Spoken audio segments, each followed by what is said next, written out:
If someone is mad, what form of mad do you imagine? An angry bird? A mad scientist?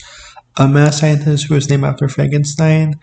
In that case, you agree with Franny K. Stein, the protagonist of the unburned series of the same name. A girl with strange experience and behavior that make her foreign to her peers, but always a girl with a knack for science, madness, and a cavalcade of experience that catapult her into saving the day from her inexperience as a young scientist. As the heroine of this series, something that's always interested me since I first read it was how, over the course of these books, the character of Franny is someone who has more to her than expected. For today's sake, I would like to explore how Franny K. Stein is a pretty cool character with the right amount of sincerity, craziness, and edge to her. Introduced in Lunch Walks Among Us, Franny appears as a girl living in a pretty pink house where family that is except for the fact that she's a mad scientist. She has a dark, spooky, and creepy room. In contrast to the brightness that her mom wants her or our way in these opening pages, we already get the sense that Franny is not like the others, even before she arrives at school. It's clear by her hair that she's not like the rest of these peeps, and envisioning people in her life to be more spooky is on her mind, or using a snake as a jump rope. Her teacher even speaks about how lonely she can be, leading her to observe the interests and behaviors of the other students to see how she can fit in better. She decides to change up her looks to be more ordinary, but a scene preluding I thought interesting was how Franny dreams about how much fun it would be to play with dolls with those girls or to trade times at lunch. Listen to her that even softball looked fun, in spite of the fact that they used that kind of bat that didn't have cute viney rings. That goes to show how she tries to feel normal when she looks that's on the rise. She tries to don this new self, but she can't help but miss her real self, even if it's winning or the students. Ultimately, she learns to be herself as experience get the best of her. And when she thinks she's back to square one, she takes it by her peers to where they start to so interested in what makes her her. The basis of this first book is following this girl with an extraordinary interest, trying to fit into an ordinary environment that makes her want to change to someone she isn't. But she realizes that she should always be herself and embrace herself as her peers to accept who she is. It's a fairly simple theme and plot, but the way Jim frames the story from Fanny's perspective makes it both sweet and humorous. There's more to her character than this mad scientist persona, and really, all that matters is that gets to the human side of being this kid who just wants friends. She's allowed to have personality but also be flexible in emotion. Another thing of note is that in these books, each title revolves around Franny's emotion, be her about humanity or science life, or sometimes both. In Attack of the 50-Foot Cupid, Franny receives her last as an Igor, this hodgepodge of various animals meant to be a dog, to whom she takes initial issue with, not helped later by how she has to make these fat pink Cupid cards for her friends at school, which also is not helped by how Igor accidentally causes the Cupid to come to life. When she decides to take on the baby herself at school, either for it, only for him to save her with his broken heart, she was like, yeah, he can be funny and helpful. She felt strangely empowered to make Valentine's cards that suit her personality, happy to keep Igor and please her class.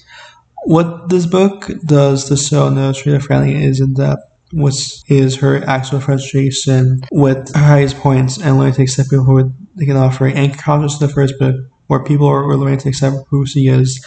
While these books are more fanciful than Jim's other work, I do like how there's always a sense of progressive purpose to use the Franny's ventures. Sometimes she just wants to fit in or do better, or sometimes she's invisible. In the invisible Franny, it's holiday, and Franny decides to make her mission impossible to help her classmates discover their inner mad scientist, only to fumble the bag that the poor Helen these robots relate her friends should not be mad scientists, but themselves.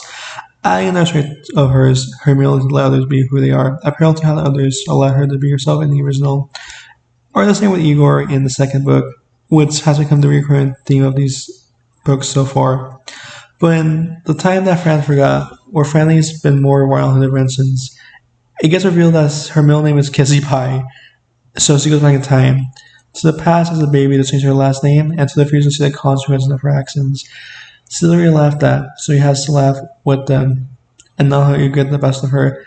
Instead of this book centering on learning to accept others or allow other people to be themselves, it's about letting the little things in your life impact your overall status. It goes to show that even when she's a mad scientist, Franny is a kid at heart, commanding to the same rules as others. And like most kids, she has a past of a sheltered brother, who ends up becoming part of the catalyst of the next book in the series. In Fantastic Warriors, she has to remove a doomsday device from Igor's body before he's killed by going inside him, having to clean up her mess after she let years of being on the couch for far too long on TV. Here, the main trait established and detailed how Franny is smart and dumb, often being at fault for her problems and those being the solutions to issues.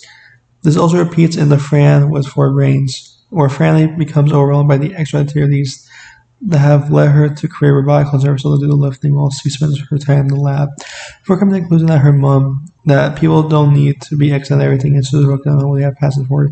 So in that Franny starts focus on being a math scientist instead of a middling soccer player. And looking at how she used to be passionate about something than not for a lot of things. In the last of these little books, the Franny decides to run in a class election that turns sour.